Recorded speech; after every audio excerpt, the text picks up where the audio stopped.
Shibu Soren was a great leader. He came from a very, very poor family, poor community,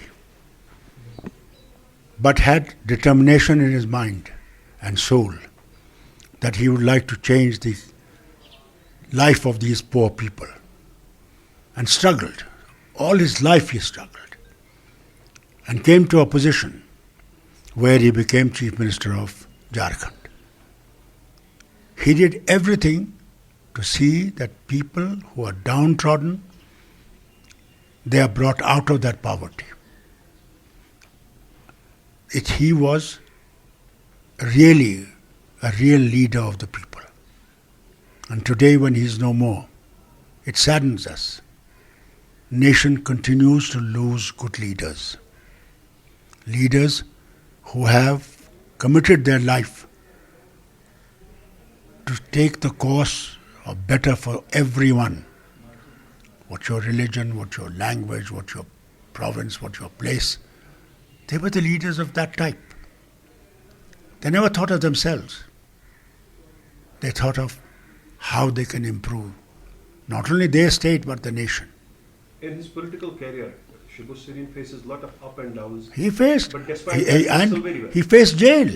He faced jail, but never gave up. Came out much stronger.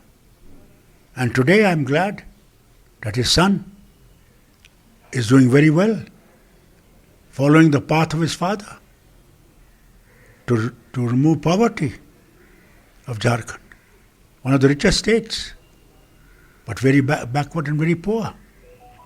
And he's doing everything that his father wanted him to do. For the last few years, we lost a lot of number of. We lost a lot of leaders. We have lost a lot. The overall political See, problem here is life continues.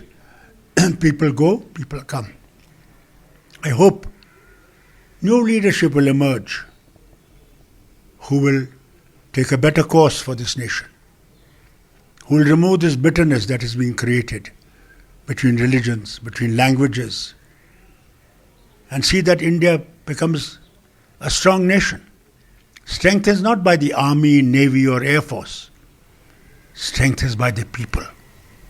Apart from Shibu Soren's demise, how do you see the overall political situation of the country? Because something is fishy between India and America.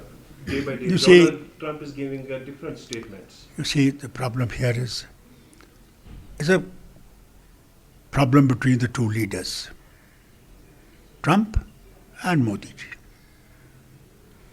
They both are strong leaders, and that is why they don't want to bow down between each other. And the nation suffers in that. Today, we have 25% tariff by the Americans on our goods that will go to America, and then penalty on top of it.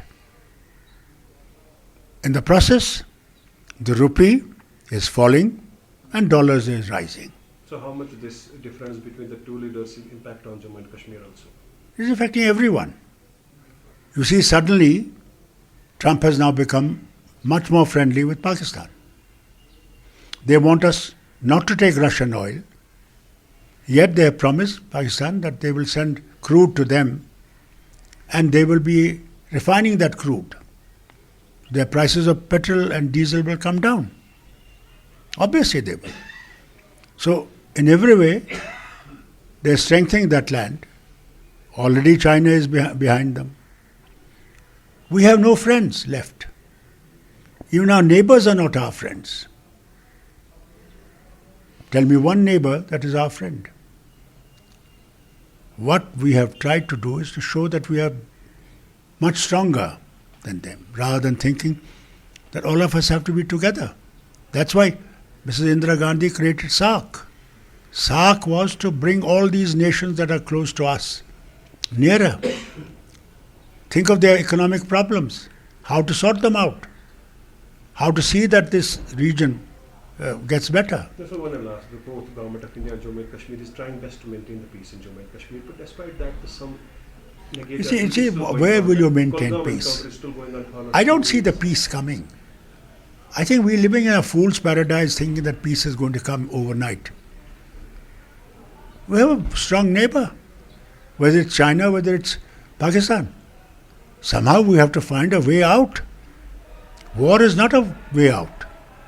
War has never been. Finally, you have to use pen. You have to discuss things on the table. How does it hurt us? They say, no, till the last gunfire is over, we're not going to talk. Well, government is going on. Today is the fourth day. I'm very sorry to say that I feel sad the way we are going. And I feel sad that what is the future of this nation? Is this encounter is the indication that militancy is not over yet? I have never said that militancy is over. Those people who were saying that 370 is responsible for militancy, they were in charge here for so many years. And before Pahalgam happened, they made an announcement that we have uprooted entire terrorist camps and things. Even in the present war that they had with the neighbor, they said we have knocked them out. If they have knocked them out, then where is this Kulgam and other places happening? How are they happening? One important question. Tomorrow is 5th August, 6 years before Abolition 370. Yes. And the strange thing is that when are they going to return the statehood? They said the minute you have elections and government will be formed, statehood will be restored. What has happened to that? And what happened to the election? Now they are saying they are going to hold election to the 2 seats of the state assembly. What about Rajya Sabha? 4 seats. Why are they denying people right to get to that house to speak of their problems? Tomorrow BJP is celebrating number of programs because 6 years back when government... They will celebrate everything. They have nothing to celebrate. I'm very sorry to tell them. What did they do in 6 years that made this state better, prosperous? Our boys and girls, educated, highly educated, poor getting poorer, rich getting richer. Is that what they've achieved? Then what is the role of the present government, National Conference, who got more than 50 MLAs? What is the role? His Viceroy is sitting here in Raj Bhavan. The Viceroy holds the command. There is a government, but the Viceroy is the man. Time has come when this has to change. It's a democratic country. Those Viceroys have gone. I hope they realize this. Do you see any possibility of restoration of statehood? I am sure they will have to do it. So thank you. There's no way out. There's no way out.